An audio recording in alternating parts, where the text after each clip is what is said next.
Assalomu alaykum barchaga. Mutolaa podkasti 2-son. O'tgan sonda tahlil qilib, anchagina kamchiliklar aniqladik. Bu sonda iloji boricha shu kamchiliklarni to'g'rilashga harakat qilamiz. Asosan qanaqa kamchiliklar? Xo'p, o'tgan sonda ssenariy tuzish jarayonida butun ssenariyni o'sha notebookka yozib, deyarli o'qib bergan ekanman. Montaj jarayonida o'zim sezib qoldim buni.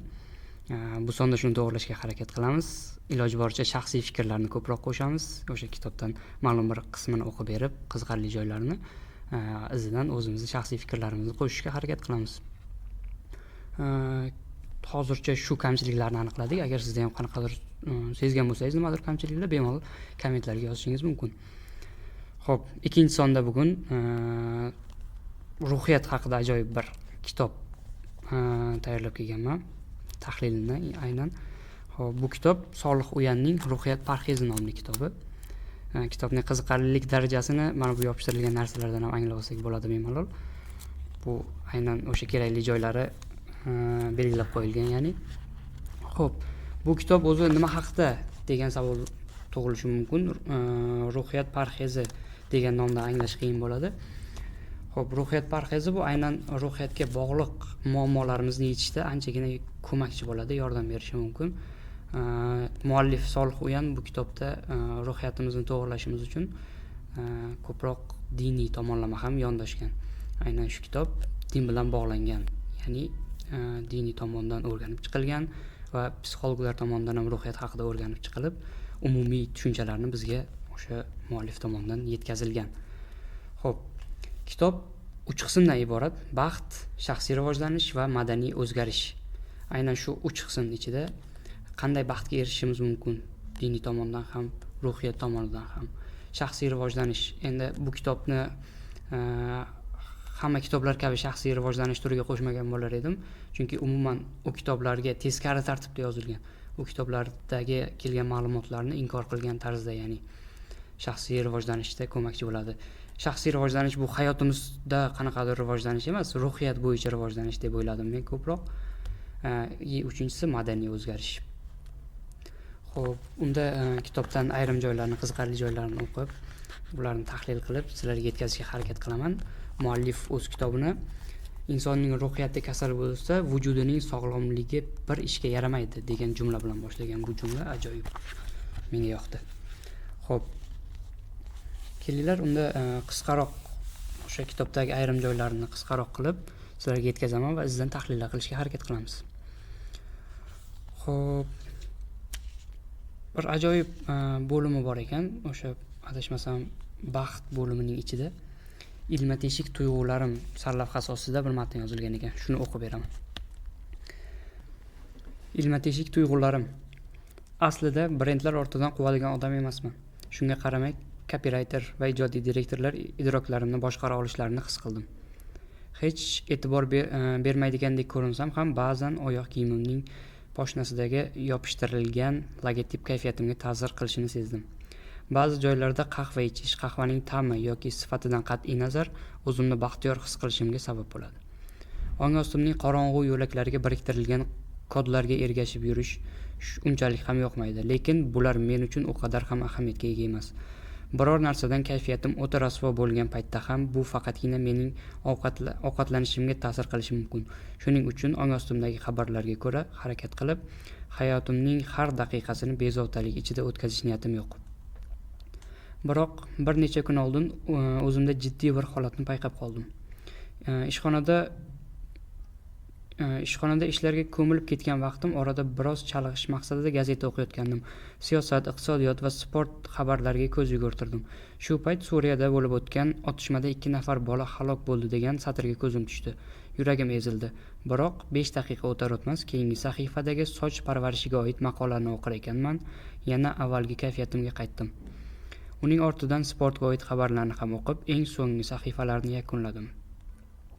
O'sha kunning o'zida kechki ovqatdan so'ng televizorda ham Suriyada halok bo'lgan haligi 2 bola haqidagi xabarni ko'rdim. Bolalarning ota-onasi va yaqinlari ularning qabri boshida turib dod faryod solardi. Yig'i ovozlari kelishi bilan fon musiqasi biroz pasayar, bolalarning hayotlik paytida olingan suratlari ekranga kelgach, qaytadan fon musiqasining ovozi balandlashardi. Buni ko'rib ko'zlarimga yosh to'ldi. Sal qolsa ho'ngrab yig'lab yuborardim. Keyin ko'zlarimga to'lgan yoshlar bilan birga ongim ham yangi tushunchalar bilan to'lganini his qildim. Aslida shu xabarni bir necha soat oldin gazetaning o'rta sahifalarida oq-qora tasvirlarda ko'rgan va biroz ta'sirlangach salomatlik sahifasiga o'tib ketgan edim. Ushbu ta'sir ish sifati va unumdorlikka bog'liq ravishda ko'payib turganini meni bezovta qilib qo'ydi. Yillar davomida ovoz tasvirining hujumiga uchragan ongim tuyg'ularni jumbushga keltirish uchun doim bir turtkini kutadi. Biror xabardan ta'sirlanish uchun fonda berilgan sokin musiqani kutib turaman. Biror holat xabardan qayg'uga botish uchun otasining tobuti boshida suratga qo'l cho'zayotgan ko'zlari jiqqa yoshga to'lgan bolaning suratiga ehtiyoj sezaman. Demak, ongimga shunchalik ko'p raqamli tasvir va ovozlar yuborilganki, shu sabab ayni haqiqatni o'zi ham endilikda tuyg'ularni jumbushga keltira olmayapti. Demak, axborot asrida libossiz va pardozsiz ma'lumotlar o'z ta'sirini ko'rsata olmaydi. Ehtimol reytingchilarning qalamlaridan to'kilgan juda ko'p og'riqlarga duchor bo'lganim uchun haqiqatning eng sof talqinlarini taqdim etuvchi bir necha so'zdan iborat jumlalarda og'riqni his qila olmasman. Aslida bilmoq uchun haqiqat ilman, aslo shart emasdir bilimga pardoz, deya yakunlaydi muallif ushbu matnini. Bu matnda o'zim o'rganib chiqish jarayonida ancha qiynalganman. Tushunish bo'yicha muammo bo'lgan, chunki chuqurroq mazmundagi fikrlar bo'lgan bu yerda. Xo'p, aslida nima demoqchi? Bu bilan e'tibor berganmisiz? Hech kitoblarda, oxirgi paytlarda kitoblarda yoki gazeta shunga o'xshash matnlarni o'qiganimizda shunchaki musiqasiz o'qiymiz-ku hech qanaqa. O'shanda bizda qanaqadir qayg'uli hissiyotlar kamroq bo'ladi asosan. Lekin Instagram yoki Telegram yoki YouTube'da orqa fonga qo'yilgan muzikalar bilan shu narsalarni tinglaydigan bo'lsak, bizda hissiyotlarga berilish ko'proq kuzatiladi. Muallif bu matn bilan shuni bizga yetkazib bermoqchi. Va oxirdagi jumlasi asli bilmoq uchun haqiqat ilmin, aslo shart emasdir bilimga pardoz. O'sha biz haqiqatni anglashimiz uchun aslida bizga fondagi musiqa aslo kerak bo'lmaydi. Ya'ni uni qanchalik darajada qayg'uli narsaligini anglashimiz uchun hozirda bizga faqatgina fondagi musiqa kerak bo'lyapti. Aslida bunaqa bo'lmasligi kerak demoqchi aynan shu satri bilan muallif. Xo'p, keyingi bo'limga o'tadigan bo'lsak, keyingi o'sha menga ma'qul kelgan bo'limga. Xo'p, turmush qurgan yoshlar dramasi haqida bir matn yozgan ekan muallif. Juda yoqdi menga. Aynan shu mavzu haqida o'zim ham ko'p qiziqib o'qiyman kitoblarda yo boshqa joylarda. Shularda siz bilan ham bo'lishaman hozir qisqagina qilib. Turmush qurgan yoshlar dramasi. Ba'zi ota-onalar to'ydan oldingi tayyorgarliklar davrida bema'ni harakatlar qilishadi. Avvallari ikki ko'ngil bir bo'lsa, suvlar tinib qolar edi. Endilikda ikki quda birlashgandan so'ng hammasi ostin-ustun bo'lmoqda. Umr bo'yi davom etishi kerak bo'lgan Baxt serialining ilk sahnasida bizning xayrimiz kam jumlasi bilan boshlanayotgan katta ketish bo'lganiga yarasha eng yaxshisi bo'lsin takrori bilan kuchayib bordi. Kuyovlikka nomzod pul ketsa ketsin, obro' ketmasin degan naqoratni boshlarkan serial bankrot bo'ladi va haligi orzularga mahkum bo'lgan oilalar bir necha yillar o'tib ham to'ydan keyin moliyaviy tarafdan qaddini tiklolmay qoladi. Moddiy ahvoli yaxshi bo'lganlar uchunku hech qanday muammo yo'q, ammo o'rta hollar yoki amallab kun ko'radiganlar uchun biz bo'ldi demaguncha tugamaydi. Qabildagi ehtiyojlar ro'yxati haqiqiy muammoga aylanadi. Mehmonxona gilami, oshxona stoli, yotoqxona mebellari deya uy jihozlariga to'lib toshadi. Keyin taqinchoq masalasi boshlanadi. Aslida bu unchalik katta muammo ham emas. Qiz tomonning sergaklik bilan tayyorlagan taqinchoqlari ro'yxati hatto kuyov tomonning to'ydan voz kechishigacha olib boradi ba'zan. Yangi oila quramiz deb 10 yillik kredit qarziga kirganlar ham bor. Shunday bo'lishi ham mumkinmi? degan jumla bilan yakunlaydi. Bu men uchun eng qiziq mavzulardan biri to'y masalasi. Xohlasangiz bir kunlab ham siz bilan bu mavzu haqida gaplashishim mumkin. Eng qiynoqli mavzu. Bu satr bilan muallif aytmoqchiki, to'ylarda o'sha ortiqcha hashamatlar ko'payib ketgani, urf odatlarini ortiqchaligi va shunga o'xshash narsalarni ta'kidlab o'tyapti. Aynan hozir o'zi e'tibor bergan bo'lsangiz, oxirgi paytlarda juda ko'payib ketgan. Kelin taraf kuyov tarafga nimadir olib berish kerak, mebel qilib berish kerak, uylardagi pardalarni qilib berish kerak. Shunga o'xshash narsalar to'ylarni buzilish yoki to'ydan keyingi jarayonda oilaviy munosabatlarga jiddiy ta'sir ko'rsatayotgandek go'yo. O'zi aslida tushunarsiz bir holat bor. Nimaga qiz bola erga tegish jarayonida o'sha erga tegayotgan uyining yoki xonasining deymizmi, mebellarini tayyorlab berish kerak, olib berish kerak. Nega o'zi qiz bola xarajat qilish kerak bu narsaga? Juda qiziqarli savol, men uchun doimiy so'roq ostida bo'lib kelgan, hali javob ola olmadim bu narsaga.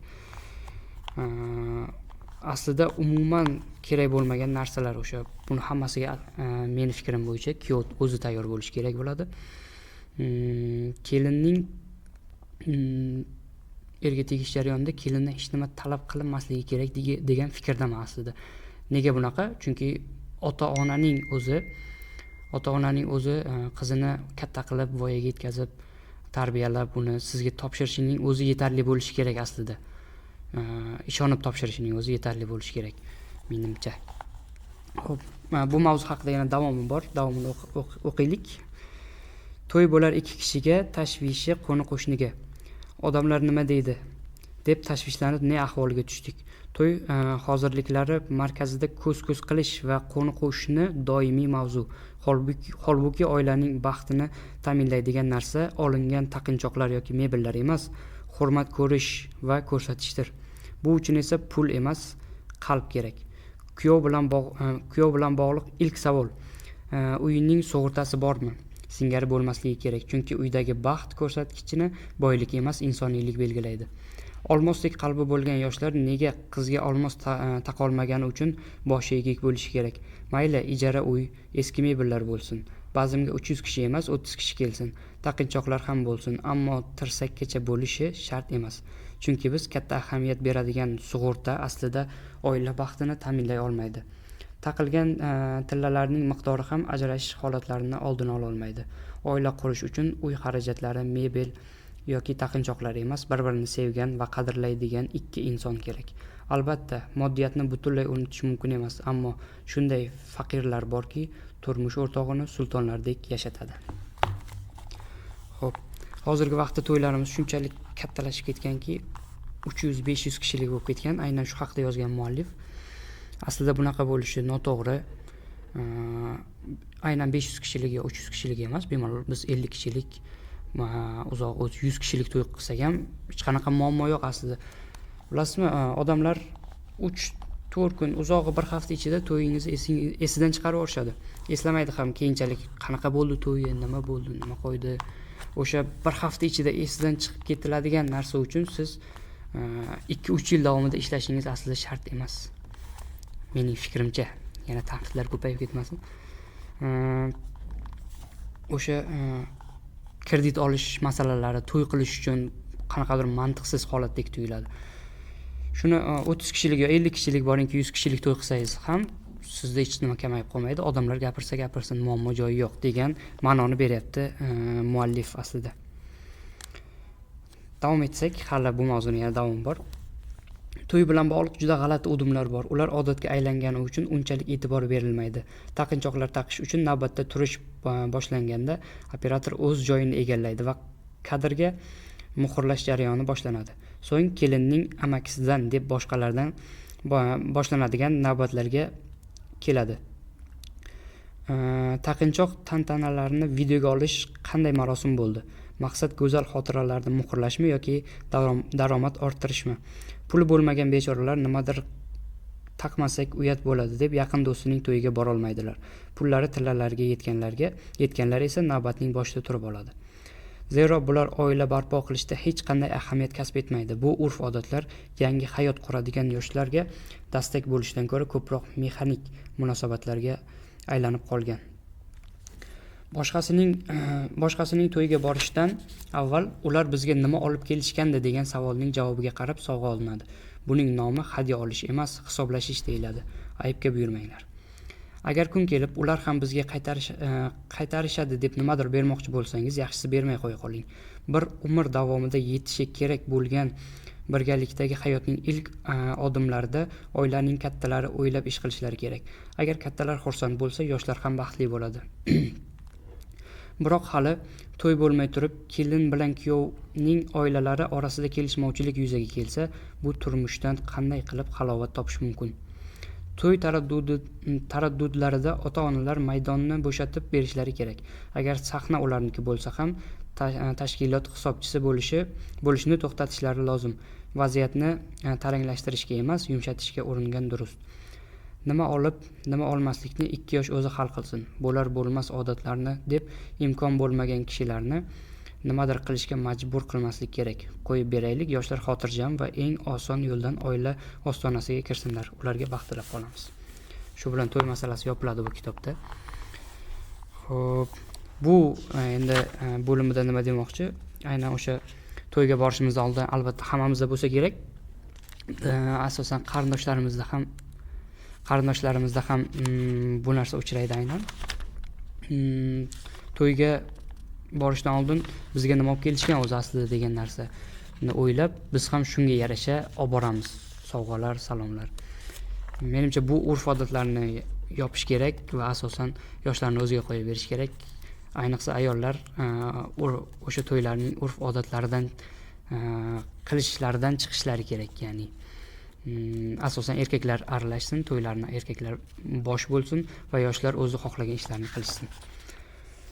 Xo'p, kitobda bundan tashqari juda ko'p ma'lumotlar keltirilgan. Men hozir ayrimlarini shunchaki o'qib berdim sizlarga, sizlarni qiziqtirish uchun, lekin o'sha ruhiyat bo'yicha, shaxsiy rivojlanish bo'yicha, madaniy o'zgarishlar bo'yicha juda ko'p ma'lumotlar berilgan. Bu kitobni o'qishingizni tavsiya qilaman.